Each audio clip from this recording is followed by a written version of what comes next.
এটাই দাবী কৰোঁ যে জুবিন দাৰ ন্যায় কেতিয়া দিব। শ্যাম কান্দু মহন্ত, সিদ্ধাৰ্থ শৰ্মা আৰু বিভিন্ন ধৰণৰ আমি ক'ব নাযাওঁ, আমাক ন্যায় কেতিয়া দিব সেইটো মুখ্যমন্ত্ৰী ডাঙৰীয়াই স্পষ্ট কৰিব লাগিব আৰু ক্লিয়াৰ কাট কথা ক'ব লাগিব, চিধা কথা। আমি তাত ভেদাভেদ আমি ৰাজনীতি কৰিব বিচৰা নাই। জুবিন দা আমাৰ আৱেগ, আমাৰ অনুভূতি, আমাৰ এজন গাৰ্জেন হিচাপে জীয়াই আছিল।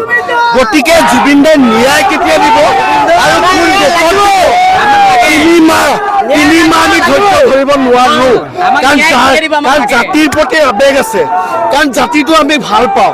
গতিকে জুবিন দাই বৰ অসমখন গঢ়ি থৈ গৈছে। গতিকে জুবিন দাই অন্য মানুহৰ কাৰণে ন্যায় কেনেকৈ হ'ব? তাত আমাৰ প্ৰশ্ন এইটোৱে, মুখ্যমন্ত্ৰী ডাঙৰীয়া হিমন্ত বিশ্ব শৰ্মা ডাঙৰীয়া প্ৰশ্ন কৰোঁ পোনপটীয়াকৈ, আপুনি ন্যায় কেতিয়া দিব আৰু